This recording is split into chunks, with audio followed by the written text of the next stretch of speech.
मित्रांनो नमस्कार. आज आपण गाव बोकुड जळगाव तालुका पैठण जिल्हा संभाजीनगर येथील ही केशर आंब्याची सगळ्यात मोठी संभाजीनगरमध्ये सगळ्यात मोठी ही केशर आंब्याची बाग आपण लावलेली आहे. तर साहेब थोडा तुमचा परिचय द्या आणि आपल्या शेतकरी वर्गाला सांगा की लागवड करून किती दिवस झाले आणि किती झाडाची संख्या. नमस्कार, मी दिनेश चव्हाण, तालुका पैठण, जिल्हा छत्रपती संभाजीनगर. तर सर आपली झाडांची संख्या किती आहे? आपली झाडाची संख्या 14,000 आहे. 14,000 झाडांची संख्या. आणि लागवड करून किती दिवस झालेत?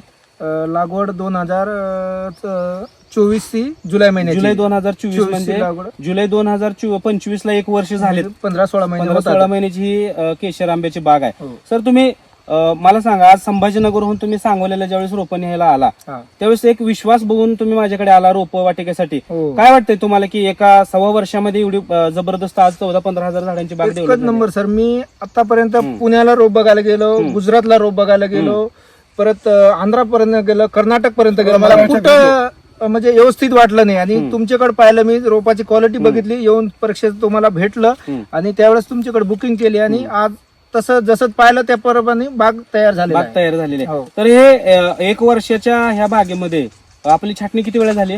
एकच वेळेस झाली. आतापर्यंत एकच वेळेस झाली. तर दुसऱ्या छाटणीला या ठिकाणी ही बाग आलेली आहे. तर आज साहेबांच्या बागेमध्ये व्हिजिट करायला आल्यानंतर आज फक्त 14-15 महिन्याची ही बाग आहे. आणि साहेबांनी आता नवीन आपण किती लागवड केलेली आहे? नवीन आता आपण 35 एकर लागवड केली. 35 एकरामध्ये ती किती झाडांची संख्या झाली आपली आता? आता तिकडे उजूक आपण कमी कमी 25,000 लावले. 25,000 केशर आंबा आणि हा 15,000 म्हणजे 40,000 रोपांची या ठिकाणी लागवड केलेली आहे. तर साहेब एवढ्या मोठ्या प्रमाणामध्ये आंब्याची लागवड केली, काय वाटतंय तुम्हाला? एवढ्या मोठ्या प्रमाणामध्ये बाग लागवड करायचं कारण काय? लावायचं कारण असं आहे, याला पहिली गोष्ट म्हणजे माणसं कमी लागतात. माणसं एकदम कमी लागतात आणि समजा महिना 15 दिवसात एकदा रोटा वगैरे लावावा लागतं आणि बेड लावावं लागतं. महिन्यात, 1.5 महिन्यात, 2 महिन्यात बेड वगैरे लावावं लागतं.